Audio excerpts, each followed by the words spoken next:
The following podcast is a mass media production. Hey, this is Chad Namiro. And I'm Kelley Namiro. Welcome to the Balancing Chaos podcast, A lifestyle podcast where we will interview guests about wellness, business, and just about everything in between. Our goal is to help you develop a lifestyle that promotes health, wholeness, and success. Through our conversations, we hope to inspire you to live a beautiful, full, and joyful life as you navigate balancing the chaos. We hope you enjoy. Hey, you guys, thank you so much for joining us for one final episode. And if you've been here all season, for joining us for the full season of the Balancing Chaos podcast. We're so grateful to have spent so many hours with you in your ears.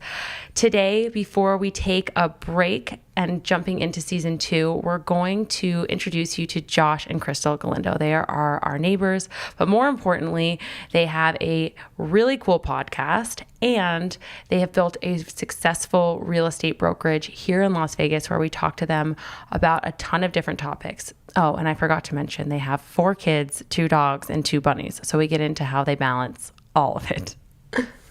Yeah, so as far as the episode, they talk a lot about how they built their business, which is a family-owned and run business from the ground up.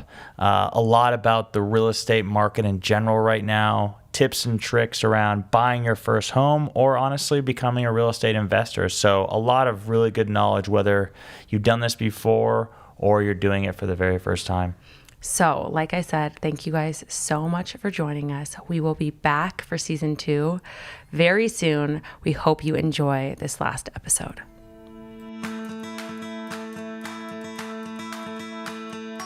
Are you looking for a trusted resource for luxury Las Vegas real estate? The Ivan Share Group is the expert in the luxury Las Vegas real estate market, specializing in high-end homes and luxury high-rise properties. And trust me on this one, Chad and I can attest. They are so amazing. We've been working with them for the last few months on trying to find a new home, and they're showing us the most incredible properties. The Ivan Share Group is a dynamic team of leading real estate experts dedicated to client satisfaction. Their extensive expertise in Las Vegas and Henderson allows them to help luxury home buyers find their dream home, no matter what their needs are. And like I said before, we are super, super specific on what we need, like a playroom for the kids and a home gym and things that not all homes have. And they are really good at showing us exactly what we want to see. They're dedicated to helping you buy, sell, or invest. So contact Ivan and his team today at 702-315-0223 or visit isluxury.com to learn more and learn what they do differently. The Ivan Share Group is luxury, your trusted resource for Las Vegas real estate.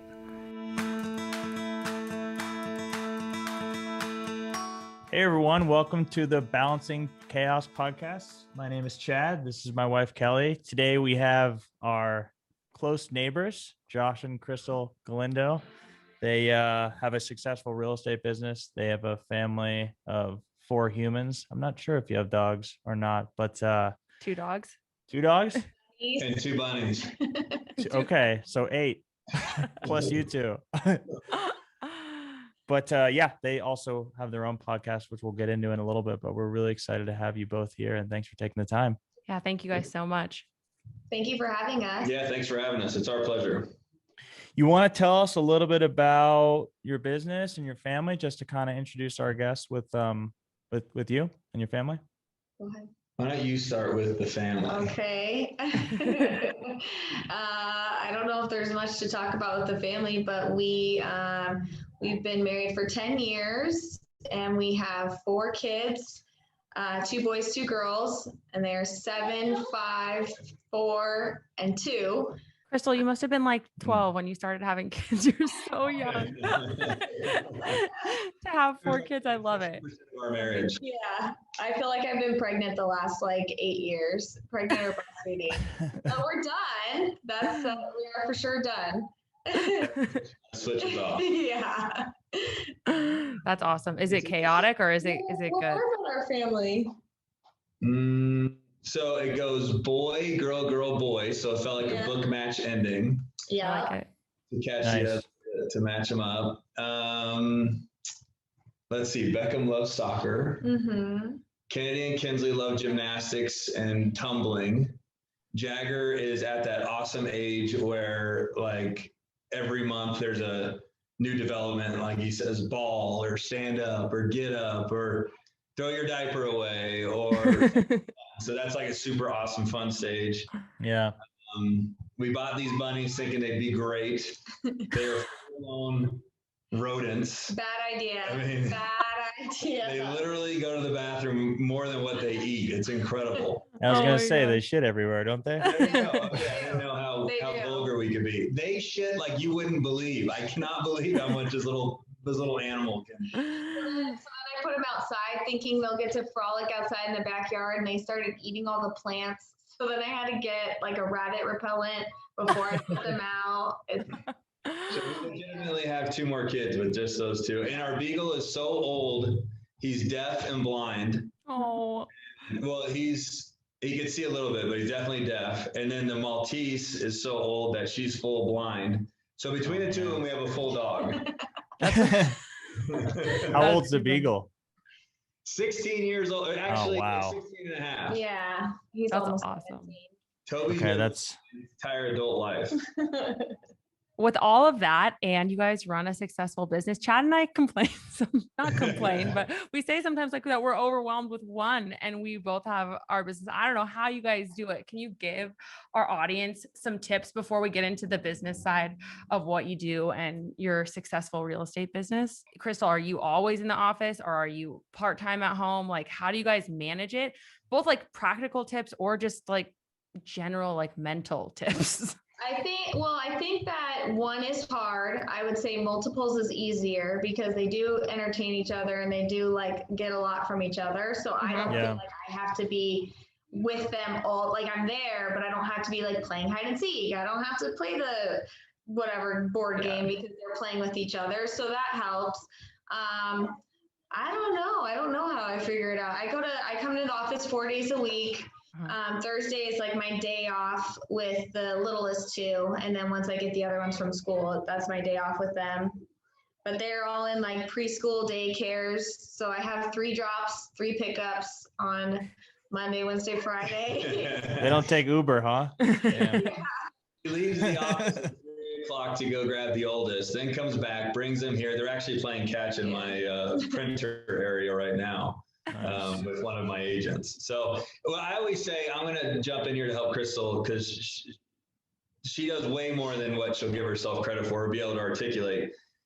Is we don't have a home life and a work life. Yeah. You know, there's not, I leave it all at the office or I go home and, or I go to the office and leave home all at home. Our worlds are literally blended. We have one life. And it involves our kids and it involves work. I mean, it's everything. My kids, you know, yesterday we're leaving football practice, then game. And I'm like, you want to go drive a house? You know, and for fun, you know, we get there and I just bought this house and it was nasty. And I was also disappointed by the guys that were supposed to have demoed it. So I started like ripping cabinet doors off and popping countertops off. And then I had Beckham helping me pull drawers out and throw them in a big pile, and Kensley and Kennedy and Jagger just crawling in and out of Jagger crawled in and out of the bathtub. And he put his hand in the toilet and then put it in his mouth. To go. And then put it in his mouth. It was the worst. My point is that I find pride and enjoyment in exposing my children to that stuff. I want them to see. I even look back and I say, what other kid gets to rip apart a kitchen? You know, I mean, so for me, it's a total blend. And I think Krystal masterfully handles it. She just handles it. And honestly, it's her department. I'm there to help when I'm told to help, you know. I think and some free labor. Huh? I said, and some free labor in there. We should get West working. He doesn't do shit around the house. I think That's awesome though. Make sure that like I try to make sure we have dinner together, and then like 30 minutes to an hour after dinner, I try to give them like the undivided attention, because that's all. I mean, if it's undivided, they'll feel fulfilled, you know. And then once they go to bed, I can pick up on work stuff or whatever.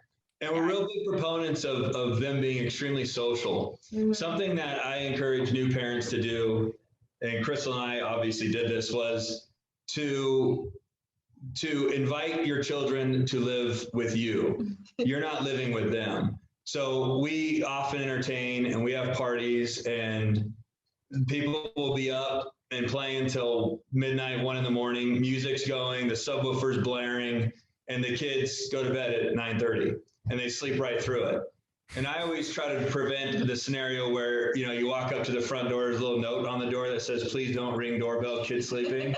Like, I want people to be able to ring my doorbell at any moment, and it's not going to disrupt my whole life, or create hours long worth of work to put the kid back to sleep. They nap on the go. If their tummy hurts and we're at a party, which they'll try to find all these random excuses, it's like, go lay on the couch. Like, you're living with us. So welcome to our world. We're not changing our life to accommodate yours. Yeah. And I think, and what that's done is it's created incredibly social kids.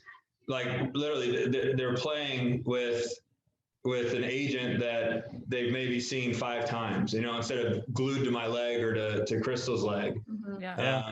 So we're big proponents of the kids being wildly social. And so they can go to any event. They know how to behave. The great thing is that by me not being willing to stay home while Krystal goes to the grocery store, they're taught how to act in the grocery store. They're not wild animals. So Krystal can take 4 kids. When we still go out to eat all the time. We're like, we're not going to not go out to eat because we have 4 kids. They're going to learn how to act when we go out to eat. Oh, and I love that. I think that's awesome. Oh, I could rattle on and on. So fire No, away. I was just going to say, first of all, I love what Krystal said about the quality time thing, because as a working mom myself, I think that quality is so much more important than quantity. When you're really focused on them, they feel like they're paid attention to. So I love that tip for people who are parents. I think that it's super important to put the devices away and have just some quality time. And when it comes to making them a part of your life, Chad and I used to be those people who were like, totally. I was so strict with the schedule when we first had West. It was like, he's going to nap then, and then it was like, all of a sudden it kind of evolved, because it was like, we want to go travel. We want to go do things. We want to have a life. And it's like, the more kids I have, or even if I just have this one, I want to have him be a part of our life. So we went to Joshua Tree a couple months ago now, and he napped in the car on the way there, and we ended up staying up till 1 a.m. and our 1-year-old was up till 1 a.m. and it was fine. Life is fine. So I was proud of him. She was concerned. I thought it was great. It's his first party. No, that's awesome. I love that way. I think it's good for him. I mean, yeah, I think so. Our first son, when we had our first son, we still wanted to be able to go do all those things. So I get FOMO. I'm like, no, I'm not missing out. I want to go. And it's like, if I have to bring him with me, he's coming with me. And we went. It was for a wedding. It was the night before. All my family is in town. We went to a hotel room, and everybody just called him Party Baby. And I'm like, yeah, it works. I love it. That's awesome. Let's talk a bit about your business. So you have one of the most successful real estate brokerages firms in town. I have a few properties myself. I'm highly interested in the topic. I think a lot of our guests are as well. Tell us a bit about your business. It's clearly family owned. And we'll get into the real estate market, specifically Vegas, but I think how they got started too. Yeah. That would be really interesting for our listeners. So I'll start with how I got started, because I obviously started first. Krystal came into when we met and got married, and she's had her journey, and then our journeys kind of blended. Yeah. So my mom was in real estate, and she was an escrow officer at Chicago Title, which was First United Title. She started out basically as a coffee girl. Go do this, go do that. And she worked herself all the way up to vice president of Chicago Title before she retired. And in a nutshell, she always was trying to find ways to, we were raised single mom. So dad left when I was 1, sister was 3. No, came back for birthdays, nonsense. Like that was it. Terminated parental rights. So my mom had to figure out how to provide and give a great life to 2 children and accomplish her personal goals, which I think was was evident by the life that she was able to create for herself. So, we obviously are here and arguably successful or somewhat successful, and she was able to still accomplish her goals. But what she would see is she was doing land deals, so land escrows.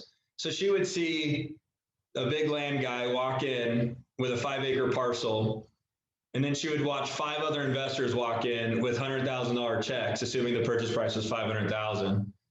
Fund it. She'd watch the guy take the agent that brought in, or the guy that put the deal together, take a 10% commission. So he made 50 grand up front. The investors would get $450,000 worth of equity in the deal. And then she would watch the same guy come back 3 years later and sell the property for $2 million.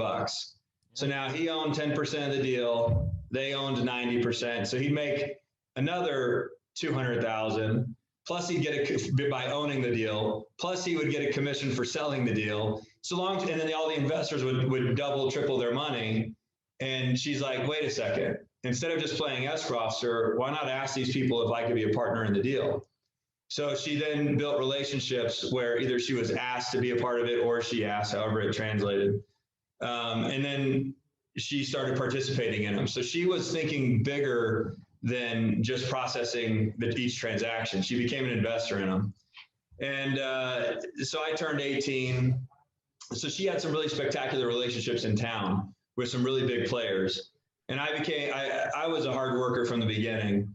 I always know that about myself. And I was working at the Mirage, and I was like, I don't have a high school diploma. I don't have a college degree. So the only thing I really got is hard work and my ability to talk. So I was a lifeguard, and I moved up to a pool attendant. I hustled my way into the best shift as a pool attendant. I impressed all the executives. I moved to the front desk. I moved to valet. And for me, I was moving up the ladder. And my mom, she's like, I'm watching. You're going to do valet, which at the time was a spectacular job, but I was making $40,000 a year. And she understood that I was going to be making $40,000 a year in 30 years, adjusted for inflation, because that's kind of the gig.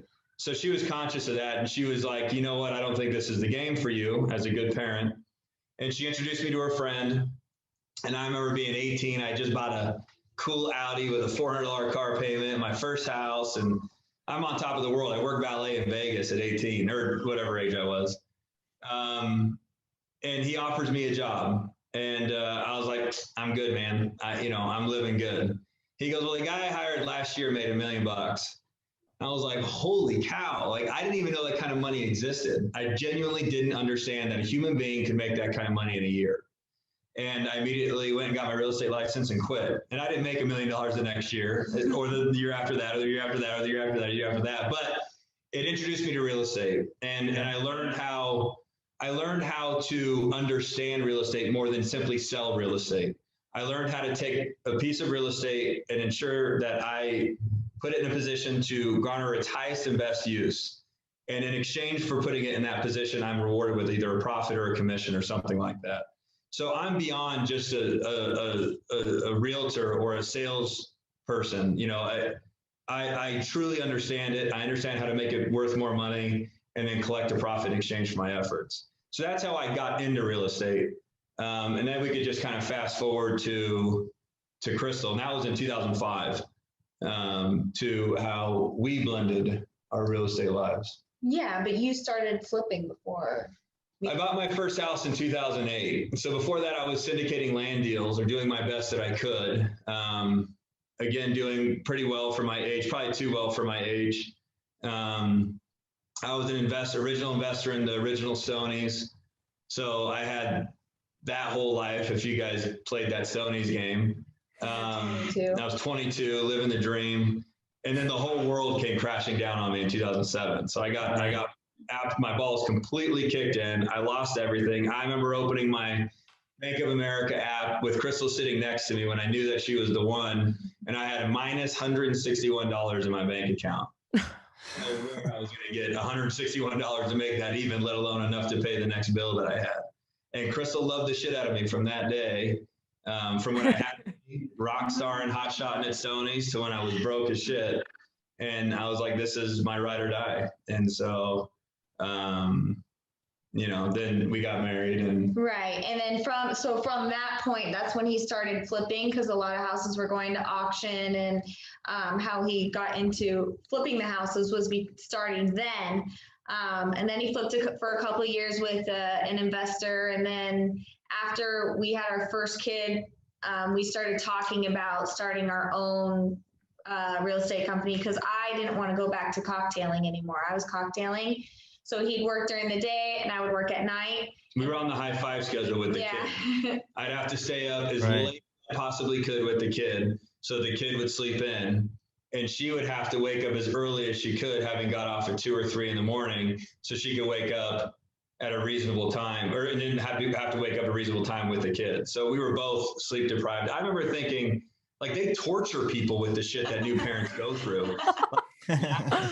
Extreme noise, the whole night. Yeah. I'm like, this is military grade torture with our first child. But you guys are hustlers. That is serious hustling to do cocktailing and work like that and have a baby. That's insane. And so then from there, you guys started like working together when you started your own company. Yeah, we started talking about it, and then we knew we were going to have another kid. So I was like, okay, I have to write it out for this next one, so I can at least get like through my maternity leave, like for insurance reasons. And then after our second one, I went back for a little bit, and then we started this. Basically, Krystal started out as a transaction coordinator for me, because I was like, this was back in the days, like, I got to write 100 to 150 offers a week to stay in business. So at the time, this was before all this authentic sign was out there, and this PDF and this paperless lifestyle. Yeah. I literally had to rent a space with my investor, just because it was the most efficient use of our time. I'd have to find a deal, print out the offer, walk over to his office, have it signed, walk it back to my office, scan it into the scanner, convert it to a PDF, attach the PDF to an email, and then send it. So I was so PTSD from, it's called Transaction Desk, the realtor software that they use for writing offers. I had so much PTSD from that I was like, I never want to do this. I never want to write another offer for the rest of my career. And then Krystal's like, well, what can I do for you? I was like, you can do all of my paperwork. Yeah. And amazing. She started out as a transaction coordinator, which taught her the ins and outs of a proper real estate file, which there's a proper way to do it.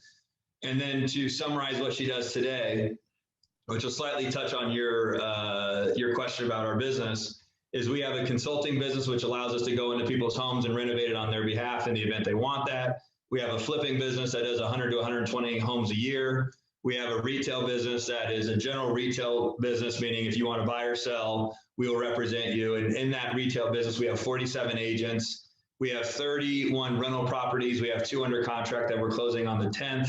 So that'll put us at 33 rental properties. And my point is that Krystal manages the rental properties. Unless there's a huge problem, she comes to me to help solve it together. But arguably, she's in charge of the rentals. She handles every dollar that comes in for the rentals, every dollar that goes out for the rentals. She handles all of the bills for the retail business, plus all of the commissions. You can only imagine in the first quarter of 2021, Galindo Group Real Estate did 138 transactions, and she processed every single check for each of those agents, not including rents that came in, all that other stuff. And then the flips, a simple way to create perspective for how valuable Krystal is if each flip only has a $25,000 budget, which they're way more than that. Some we got at 150, some are actually probably our lowest is 25 for perspective. Krystal is in charge of all of the money on, assuming we do 120 a year, it's 10 a month. That's like $250,000 of money coming in and out every single month that Krystal has to balance American Express cards for 8 employees. And she's ridiculously talented. I don't even know how to articulate it well enough. And I'm not her boat, but I know she won't give herself the credit, so I got to make sure to give it to her. I think that is so amazing that you do all of that work and that you guys do all of that work together, and that you, Josh, give her like all of the accolades, because it's super important, I think, when you work together. So before Chad asks you guys about all of those businesses, because I know he wants to get into that, give me some tips, because we just started this podcast together, and I know that there are a lot of couples out there that want to work together. What are some tips that you guys have for working together? Oh, that's hard. I feel like we're now starting to, it's been it's been 6 years that we've been like really working together. And I feel like now we're starting to catch our flow. But I think that the one major thing that was like a benefit was that I was going to work and I'd come home complaining about my customers or whatever. And he's going to work complaining about his contract or whatever. And I didn't want to listen. He didn't want to listen. It was like, we're both complaining. We didn't care. Right. Now you have the same problems. Problems. So now we're in it together. So now, I mean, that was one positive because we both understood where each other was at when that happened. But I don't know. So I think we'll blend this question. So you said tips. One, I think the reality is that we're not doing the exact same thing. Like not even close. She's got her own office, her own assistant. I've got my office, my employees, and we are totally separate. So it may seem like we work together, but the reality is that I see her for maybe a combined 30 minutes a day at the office, and I'm out jamming, she's jamming. So a tip, I would say, don't try to stay in the same lane, because that could create competition. That could create a lot of nonsense in the marriage that just may not be necessary. Identify each person's lane and encourage them to excel in their lane.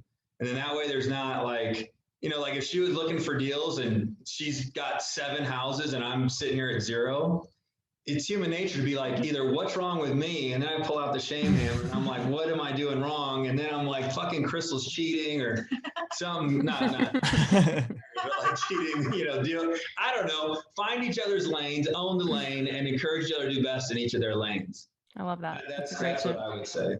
Yeah, I'd love to just talk a little bit about the market, not just in Vegas, but generally. And I certainly have a lot of thoughts. I'm sure you have even more, but I'd love to just get your perception on, let's focus on the Vegas market. Inventory is flying off the shelves from every offer that I've been a part of or heard my friend be a part of. They're going over list. Rates are cheap, money's cheap, but like, what's really driving that? Is it coastal migration? Is it cheap rates? Is it a combination of everything and more? I'd love to hear your thoughts. I haven't heard the term coastal migration. We call it people moving from California, but we went to school in LA, so we're being gentle. No, man, I think that's actually a beautifully well put term of what's actually happening.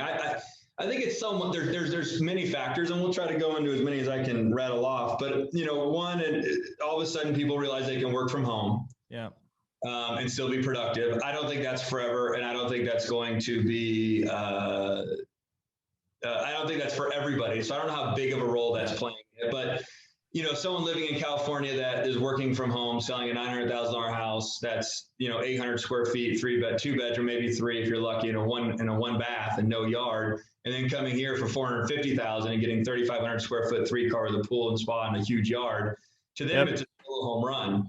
So you got that coming in, and then you got low interest rates, like you said. I mean, it's so cheap. So obviously that's fuel on the fire. I think the pandemic took place, and then the moratorium that is in place, I think that's extremely detrimental for the market. There's a lot of sellers that haven't had to make a payment. And what people don't realize, and it happened in the last recession that I was very aware of, is by not forcing people to make their rent payments or their mortgage payments, you are artificially stimulating the economy. Because don't fool yourselves, all these people that received all that stimulus or all of that government assistance and the one thing that they should have done, the one thing is they should have required, in order to receive that money, you should have been required to either make your rent payment or your mortgage payment. I agree with that. You get a read on what the economy is doing. How much of this stimulus money is stimulating the economy versus these people were taking all that stimulus money, not paying the landlord or the bank, and then spending it at the shopping mall. So now they think the economy's on fire, but as soon as they have to start paying it again, now that they're going to get the truth. So the moratorium is a huge component. I don't think it's going to create. See, a lot of people are saying when the moratorium ends that there's going to be a crash, or that all of a sudden there's going to be a glut of inventory. my experience, my understanding of what I've read is that the government has come in and like on Yahoo and MSN and CNBC, like on big news outlets, has said, if you take advantage of these people that aren't paying their mortgages, you will be held accountable. Yeah. Now, I don't know how much more dangerous of a statement that has to be to the banks to hear that, but I know that Wells Fargo, they'll get hit with a $50 million fine or $150 million fine like it's nothing.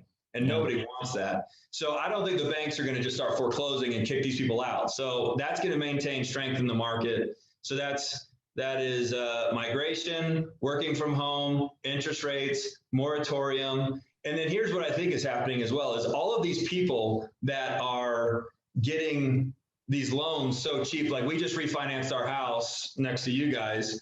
We borrowed $1.1 million at 2.37% for 30 years. 2.3. That is the dumbest, cheapest, freest money I've ever borrowed and will probably ever borrow for the rest of my life. So now let's just say that I want to move and capture all the equity. Let's just play that game. I would pull a second mortgage out. Let's just call it 3 or 4% and use that money to go buy my next house. But I would never pay off the 1.1 million. I'd likely make my home a rental because it's wildly cash flow at this point. So now what that does is I'm out there taking another house from the pot and I'm not resupplying it with another one.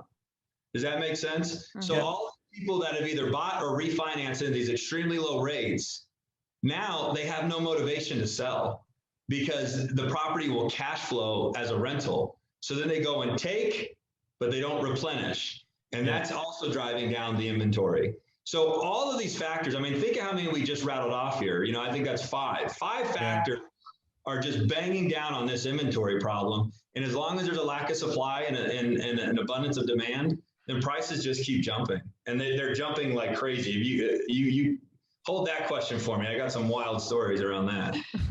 I mean, just for our audience, and correct me if I'm wrong, but they aren't just low. They're the lowest they've ever been, pretty much. Correct. It's the lowest I've ever experienced. I remember in 2013 is when I experienced the first big bump. And there was the lowest I saw it get, and someone will correct me if my number's wrong, but it was like 2,300 single family homes. Today, I was looking for deals. There's 1,900. If you equate that, because some people won't know what that actually looks like. What that is, it's like 2.5 weeks of inventory. Yeah. So if you didn't put one more house on starting today, in 2.5 weeks, assuming you only use the MLS to find homes, in 2.5 weeks, you wouldn't be able to buy one house in Las Vegas. So if that's not for how low the inventory is, I don't know what it is. Yeah.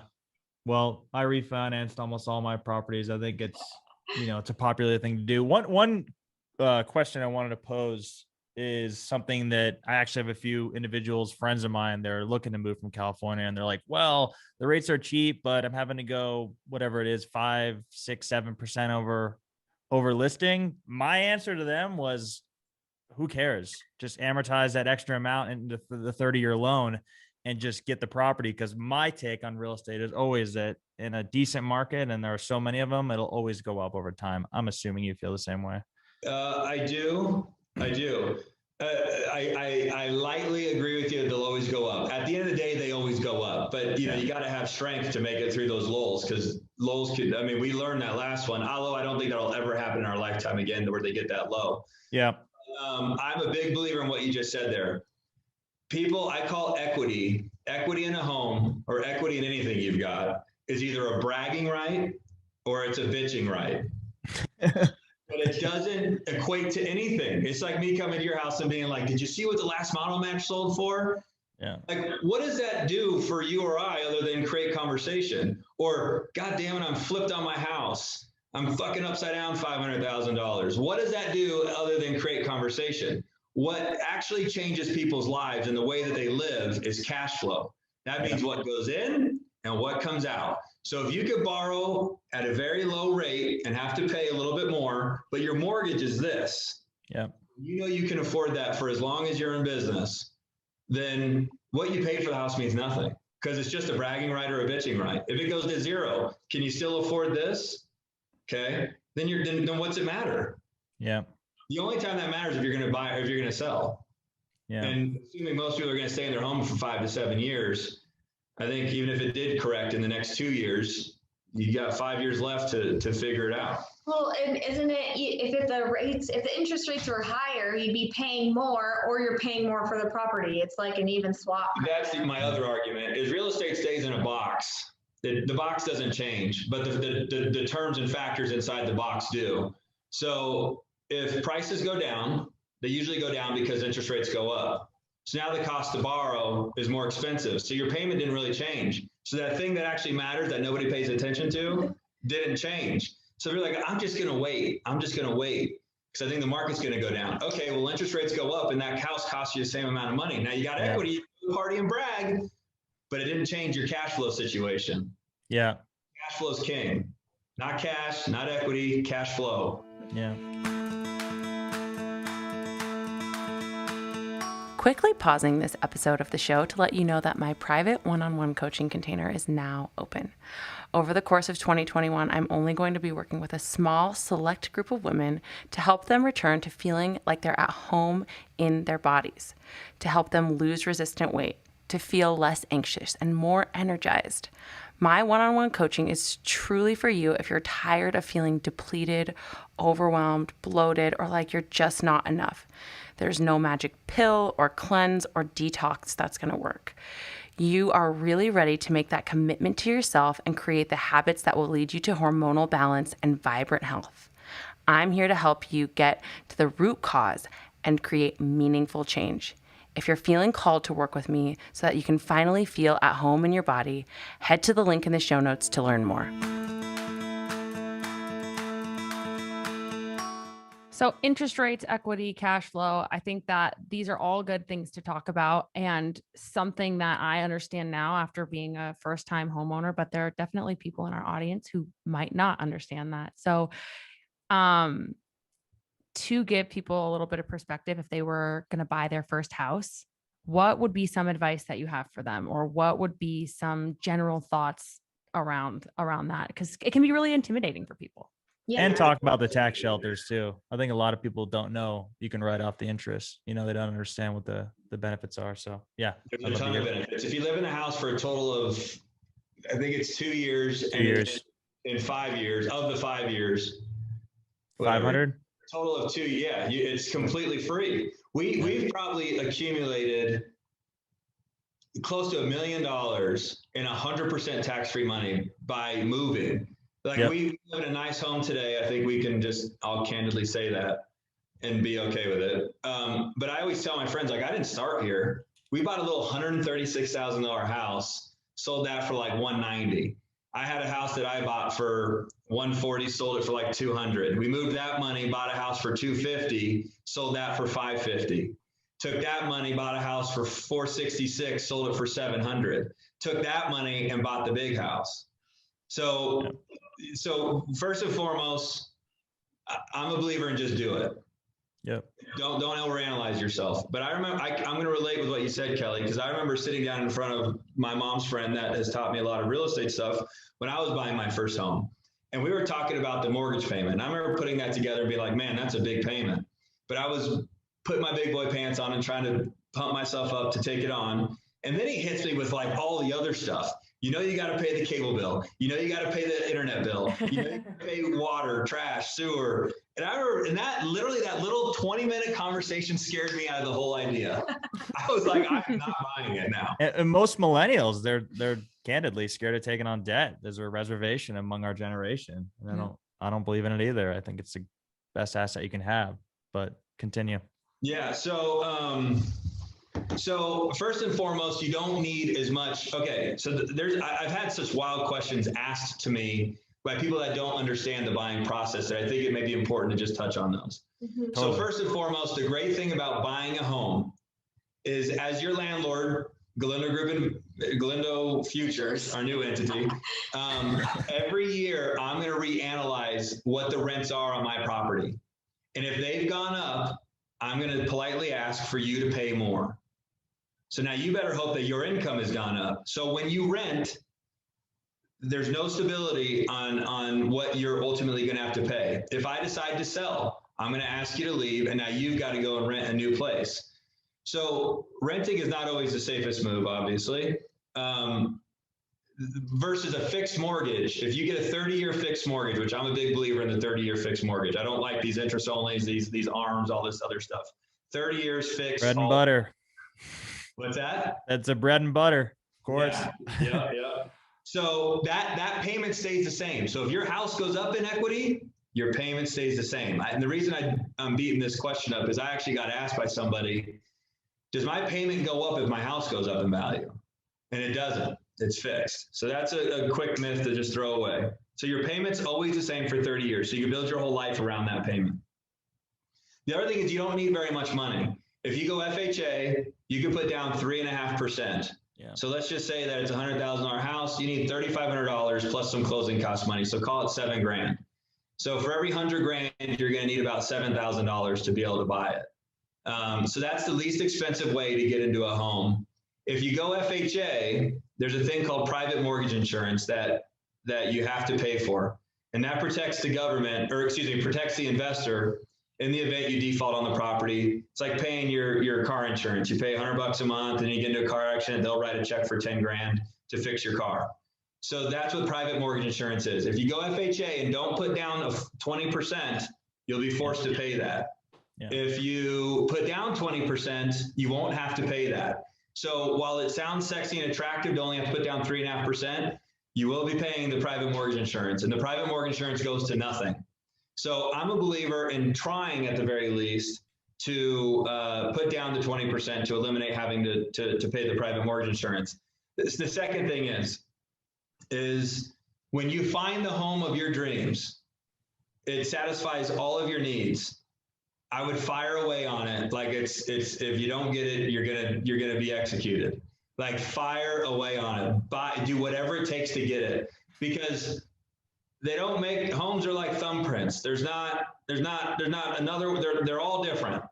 You know, even if they're model matches, they could be designed differently. They could have different layouts in the backyard. They could have different sized pools, different design pools, different locations. So if you love it, do everything it takes to get it. And that may mean offering 5 to 7% more than what it's listed at. That may mean paying the seller's closing costs. That may mean paying above appraised value. Because if you don't run into it again, you're going to be disappointed. The other thing, I had a really good one. I should have just jumped into it. Those are really good tips for someone, especially for someone like who does not know what they're doing. So I think that's a great place. I also think like basic tips is like, okay, say you have a list of 10 things you want. If you find a house that has 5, like that's really good. Like go with what's most important. And if you have like the top 3, you should probably go with that one. Yeah. Man, that was such a good point I had. It'll come to me like midway, but so I would say do it. Oh, that's it. Okay, this is my point. There's 2 types of return on investments, right?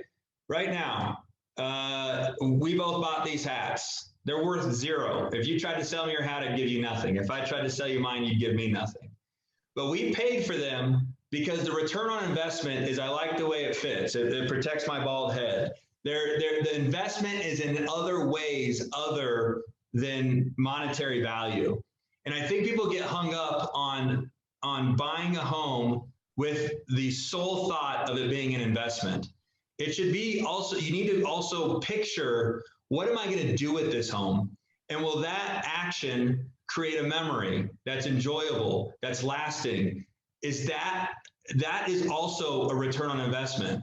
Our home, we abuse the shit out of it. 1,000 people have come in, and I'm not kidding when I say that number, that's probably a real number, have gone in and out of that home with the different parties that we've thrown. And for me, the big jump to buy such a nice home, the extra money I have to spend to own that home, those memories are my return on investment on that money. So you got to consider the 2 things. There's return on investment monetarily speaking, and there's return on investment emotionally, memory, family. There's a whole nother return on investment that people forget about. You know, so if the house with the pool is $30,000 more, and you're like, well, I may not get my money back. But would you spend $30,000 to have spectacular memories with your family for the next 10 years? I would. Yeah. I love that. Yeah. I think that's such an important aspect of buying a home. Like I never really thought about it that way, but we'll always think of this as the first home that we had with our son and like probably at least one more of our kids. Like, I think that that's a really special way to look at it. But yeah. When we moved to this house, Josh was trying to convince me to move. I'm like, if we move, you got to give me another kid, because we brought all the kids home at the other one. So we got to have another kid to bring home to this one. Oh, it's so cute. I love that. I know we're maxing out over here. But just so the audience knows quickly on like the actual financial benefits outside of appreciation, to go through them, you can write off up to $500,000 of profit tax-free when you sell it. Every dollar you put towards interest, you can take that out of your taxable income. If you convert it to an investment property, you can defer the tax if you buy another investment property as well, also known as a 1031 exchange, if Joe doesn't get rid of it, that is. But yeah, there's just a tremendous amount of advantages. Right. So yeah, I don't think a lot of people really know that. People that I've spoke with that's never bought a house, I don't think they're aware of a lot of these things. So one thing that I would discourage, it's another myth, is people will say, "Ooh, I'm going to switch to a 15-year fixed." Yeah. And that way I'll pay my house off in 15 years instead of 30. So that ends up costing you, let's call it $300 to $400 more a month to pay it off in 15 years. If you don't have any understanding of investing, then maybe that's your gig, and good for you, and that's your end game.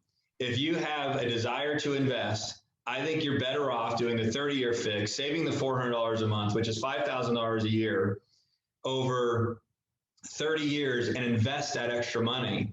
And that money will build substantially faster than what you would save by paying your house off sooner. I'm a believer, again, in the 30-year mortgage, not the 15, not the interest only, not the ARMs. Yeah, opportunity cost. And for everyone's knowledge, if you want to pay more principal, anything you pay above your monthly goes all towards principal. Yeah. So that's really good information. I think that's really helpful to our audience. I mean, I would love to talk about. Keep going. What else we got? I want to talk about flips, because I think everyone thinks it's really next. Sexy, and you're on HGTV and you're like, honey, this is easy, right? You just go in and you like swap a few cabinets. It's not, and you can lose a lot of money doing it. And so, I'd love to hear about your experience with that. Well, I can tell you that HGTV is full of shit. That's what I was hoping you were going to say. we were on HGTV one time, and it was between us or Flip or Flop Vegas. That's the one I know of, yeah. They chose Flip or Flop Vegas because we chose to be wealthy, not famous. If we would have gotten picked up, we would have made $1,500 per episode for the first season. So that's a combined $3,000. One episode takes, I think, 62 hours. I don't remember the number. My gosh. 62 hours worth of filming to get 26 minutes. I had to have my entire office sitting in their cars with their cars running out front of the house so that I could conduct my other parts of business. Krystal and I repainted a red planter 30 times because we couldn't get the scene right. They asked me to over-improve the property to the highest extreme you could ever. So just make it not profitable? Yeah, to make it non-profit. And I looked at them and I go, guys, if I don't make money on this house, this is all for nothing. So I'd rather make money than over-improve it for your show. But that's part of the gig. If you want to be famous, you got to make it entertaining and have TV. Right. TV is full of shit. It doesn't mean anything bad. It's great entertainment. It's just not real life flipping. Right. So that's not a representation of like a real flip. No. So what is a real flip like? And a flip for everyone is when you buy a home, remodel it, sell it, usually on a short-term basis. Who should flip and who really shouldn't, I guess maybe is the question. Who should flip? Well, there's two different types of flipping, and it can be lucrative either way. So I've ran into people with, you shooting the shit at a bar with a random guy. What do you do? I flip homes. And then they respond with, oh my gosh, I do too. And I'm like, hey, how many have you done? And they're like, I bought one in March and I sold it and I have another one and I've had it for 6 months and I've sold it and I'm going to make 50 grand. And I'm like, okay, hold on. So you didn't flip. You purchased 2 homes. The market appreciated, which is what rewarded you, making you believe you flipped a home. But what really happened is the market just went up. Right. So, and then I'm like, okay, I do 120 homes a year. I've done over 700 in my career. That's a business. So who should flip, who shouldn't? There's really, everybody can flip. And the big misconception about flipping is that people to this day Ask me, are you able to find inventory? Can you find houses? Oh, the market's strong. Are you able to still buy? There's somebody fucking a house up at every moment. All the time. I'm telling you, I bought homes that were built in like 2017. I bought it in like 2018 and had to renovate it. I mean, there's always that person that has lived in the home for 30 years and never maintained it, and now they're ready to sell. Yeah. So my point is there's always an abundance of inventory if you're disciplined, you're tenacious, and you're creative on how you're going to do it. Maybe you should touch on how you did your first flip, because not everybody has like just a chunk of cash sitting around. Yeah. Do you need to do it at auction, or can you finance a flip? You know, the answer is yes, but maybe people don't know that. I'm doing it. You almost need to do. You need to find a hard money partner. And there's multiple of them out there. The more business you give the hard money guy, the higher turnover that they receive. I'm going to go slow here. The more turnover that you create, the better for the hard money guy, because they make a lot of their money on the origination fees. Yep. So if you can prove to them that you'll do a lot of volume and turn the money over a lot, then they'll lower the interest rate. So most people are used to a hard money loan being between 10 and 12% and 2 and 3 points. And a point is a percentage of the amount borrowed. So that's what most people's understanding is. My hard money lender is 0.75 origination fee and 6.45 interest. Yeah. So it's like wildly spectacularly better than a general hard money lender. But that came with experience and time and proven track record. But I want to go back to just who should flip. Anybody can. But you make all your money in the buy. People have to understand that. I watch a lot of new guys come in, they'll buy a home at basically market value. They install gold doorknobs, faucets, and hinges. And then they ask $100,000 more because they installed gold. Right. That's not the way flipping works. Flipping, you are capped at what the homes around you are selling for. You might get $10,000 or $15,000 more because of your improvements, but your improvements are not equal to value. For example, I'm going to put $75,000 into this house I just bought into the lakes. I will not get all of that back. Basically put that. It doesn't equate to value. I still have to sell my home within the reasonable amount, within the amount that the comparable homes are selling for. Yep. So anyway, that's just a tip. But because you bought it good. Because I bought it right. You got to buy them right. Right. What are you mostly modifying? You know, floors, cabinets. Like, are you often taking out walls, or is it mostly like cosmetic? Almost curb appeal. I buy so much that mixed bag. Yeah. Yes. But what I would encourage someone to start off with is, if you're going to start, I call it a de-skin and a reskin.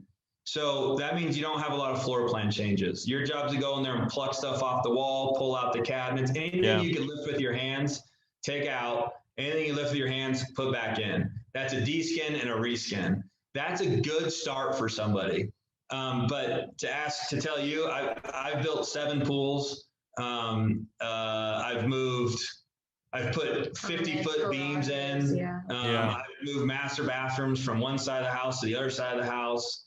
I do new roofs, new windows. I've done firehouses. I've done flooded houses. I've done everything. My experience is I'd be surprised if there's a lot of guys like me in town. There's probably 5, but 10, I think one of the only other investment vehicles that I wanted to discuss was the concept of buying a home and just using it as an Airbnb. Have you gotten into any of that, either in Vegas or outside of it? And what are your thoughts on that model? There's a few things that I would be conscious of with an Airbnb. And everybody, when the pandemic hit and they shut all that down, they were predicting that the first wave of homes to be foreclosed on were the Airbnbs. Because when you buy an Airbnb, you're not justifying the value of the real estate solely on the value of the real estate. So, for example, a downtown home, that's a great Airbnb home. Normally, it should sell for $300,000. If the investor looks at it and it pencils at $400,000, $100,000 of it is the business component of the Airbnb. Does that make sense? So now, if you sell it as a traditional home, you're only going to get $300,000.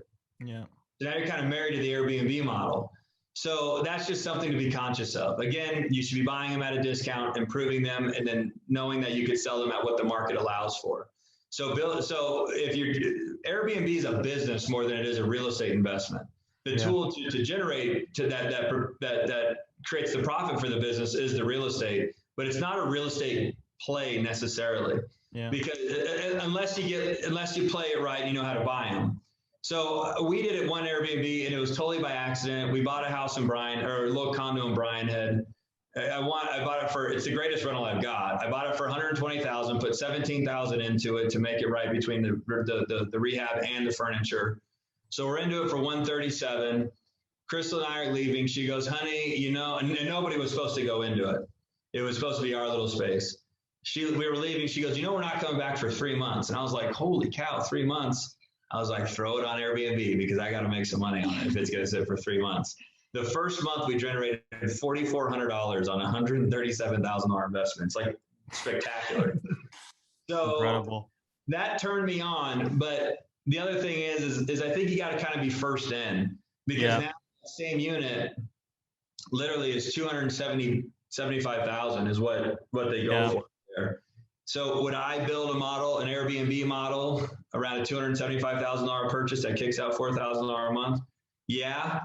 But then you got to consider other factors. There's just always so much conversation around it. It's not easy just to say yes, because in my opinion, we bought that condo a year ago. It's gone up from $120,000 to $275,000. If a market can go up that kind of money that quick, it could go down that quick. Yeah. So I don't know if I'd say everybody run to Bryan Head and buy Airbnbs. So to be quite honest, I don't have a full understanding on it. I'm sure a guy that has 50 of them be a better guy to talk to. But my experience is what I just described, and we're very happy with it. Yeah. We got an Airbnb in Joshua Tree, and my experience has been they're never quite as they picture. They're always a little smaller and a little shittier. Yeah. Except yours.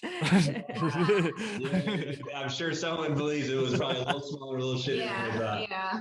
No, but they're huge in Palm Springs, and it's just, interesting model. And I know that a ton of people had 5, 6, 7 of these, and they had a ton of debt out, and when they cut it, they all defaulted. So a little bit of danger in there. Yeah. So you actually know people that were in that boat. Yeah, that's the thing. It's solely dependent on travelers and the government. Vegas, they hate them. It's such a hotel driven. Those casino owners are just brutal. I know. There's certain houses that could be. I'm just kidding.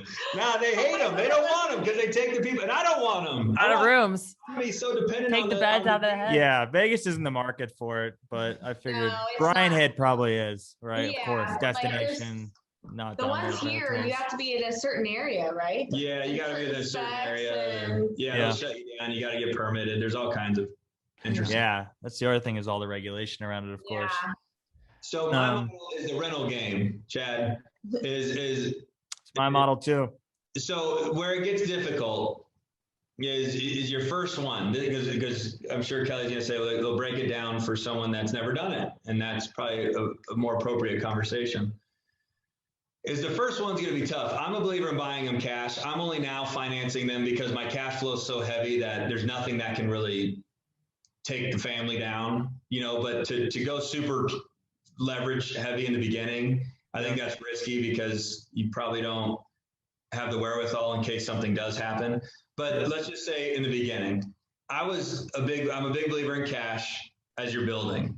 And where it's painful is that first one where you throw out 150 grand to make $1,000 a month.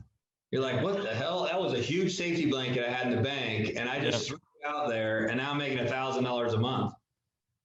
But then you do that again. And you do it again. And assuming you live modestly, let's say $5,500, $6,000 a month are your bills, you do that 5 or 6 times. And before you know it, you wake up and you're like, I don't need the safety net in the bank anymore. Now, every penny I bring in, I want to throw it out there again. And I want to throw it out there again. And then your machine starts to pay for itself. You still have your traditional income plus your cash flow. Now it's compounding, and you can buy them much quicker. And then all of a sudden your machine is feeding itself. Yeah. Your rentals are buying more rentals, and then it just grows stronger and stronger and stronger. I think that's really helpful. So it's painful for the first 5. Stomach it until all your bills are paid for, and then it'll get easier. Wake up and cash rent checks. I think that's a great way to talk about it as in terms of an investment rather than just like, having like, you think about it as you're investing this money and then you're going to cash flow it later on. I think that's a really good way. Well, and that's the other thing. I was just explaining this to an agent, in their mind, they're like, I just threw out 150,000, but you didn't just throw out 150,000. You bought an asset that you could always go and borrow against. Exactly. Right. I tell them, if the wheels fall off my bus, we've got 33 vaults. And we could start with the first one, unlock it, pull out the money, go to the second one, pull out the money, the third one, pull out the money, and hopefully our bus will be able to be put back together, and you only have to sacrifice 3 of our rentals. Yeah. So it's not like you just throw it out there and you're only going to generate $1,000 a month. You can borrow against it. You can sell it. You can always do that. But so it's still an asset, and it's just now it's a cash flowing asset instead of depreciating cash in your bank. I think that this episode has been so valuable to all of our listeners. Like I think that everybody's really learned a lot. So we appreciate your guys' time. We usually wrap up our episodes with like the same questions for everyone. And I think that this first one is going to be really interesting, especially for you guys, given that you have 4 kids and you have to get out the door and have a business to run. So what does your morning routine usually look like? Go ahead. You say yours first. Do you want me to go first? You could say your morning routine. Yeah, mine will be like 30 seconds. Hers is like 30 minutes. No, sounds like me. Morning routine. I actually have a very similar routine, and I think successful people are very habitual people. They do the same thing consistently. So I wake up every morning without an alarm clock between 5:30 and 7. So some days it's super early. 7's like the latest. I immediately grab my phone, which is probably a bad habit, but I grab my phone. I start getting my brain moving. I make sure I don't have any emergency text messages, go through that nonsense. Then I roll out of bed and I either sit in one of 2 chairs, either the chair in my master or the chair in my bathroom. And I immediately look at MSN.com, and I look at that to learn the social news and the entertainment news and just learn what's going on with the world. And then I go to CNBC.com to understand what's going on with the financial world, and to see if there's any news or any breaking news, or what's the stock market doing, what are the interest rates doing, what's the Fed doing, what companies are buying what or who. And then I go to Las Vegas Review Journal and I read that one to understand what's happening in my town. And then I go through all of my emails and I start going through my list of things. And that kind of gets me educated for the day. Instead of reading books every day, I read tons of news articles. It improves my ability to communicate, it improves my vocabulary, it keeps me educated on current matters. And then I get ready in my dress clothes or my work clothes. I go to LVAC. I work out there. I shower there. I shave there. And then I go straight to my office and I start my day. And I land at my office every day at about 10 a.m. All right. And that's my morning routine. Nice. That's awesome. Well, my morning routine, my alarm goes off about 6 times in between 6 a.m. and 6:30 for me to get up. And then I try my best to get myself ready before I get anybody else ready, so that I'm not like running around like a crazy person. So I get myself ready. Then I get my older 2, I just get their clothes out ready for them. I have to dress the 4-year-old and the 2-year-old, do their breakfast, make their lunches, and then I try to leave by 8 so I can be done with my drop-offs by 9:15. So I do first drop at 8:20, then the second one's at 8:45, 8:50, and then 9. And then I get to the office around 9:15, 9:30. She missed a lot of cool parts. Okay. If any of the kids wake up in a bad mood, which only one does, we're not pointing fingers, but then she'll start trying to reprogram her mind. Yeah. So what do you do there? Well, we just have to talk about, every morning I'm like, is today going to be a good day? Okay. So it's like every morning she has to say, good morning, today's going to be a good day. And then like, I feel like I get a little frantic if we're running late. So right before we leave the house, I make everybody give me a high five out the garage door before they get in the car. Like, yeah. I like that. I like that. I love that. I feel like that's like such great mental health for your kids. It's awesome. That's You know really what's cool. funny is I didn't do it before, but I know like once like COVID happened, like teachers couldn't hug them and teachers couldn't do like their fun and quirky things. And I'm like, well, then I should do it at home so they at least get it. And then I realized like they really like it. They're like, no, high five. I'm like, Okay. yeah. I was like, yeah. So I just started doing it. One good thing out of COVID. I love that. That's I love awesome. What's the best thing you've eaten this week? Oh, The best thing that I have eaten this week, I would say on Sunday, I pretty much only ate chicken.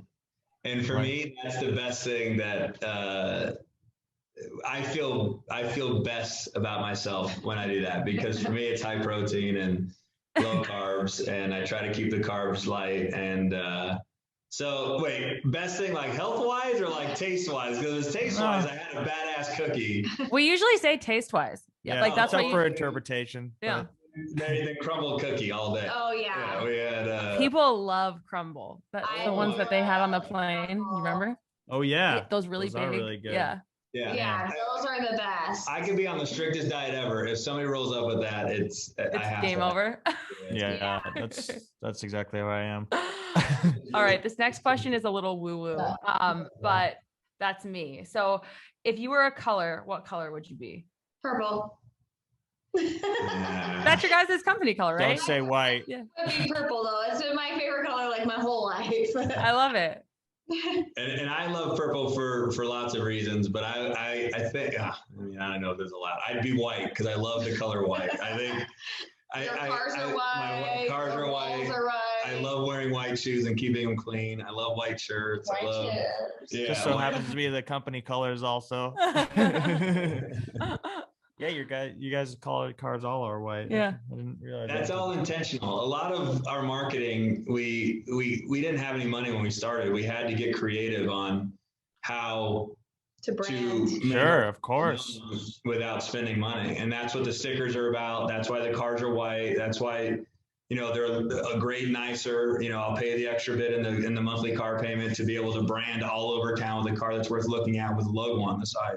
And that's why they're all white. And that's why, it's all intentional. Everything you see is intentional.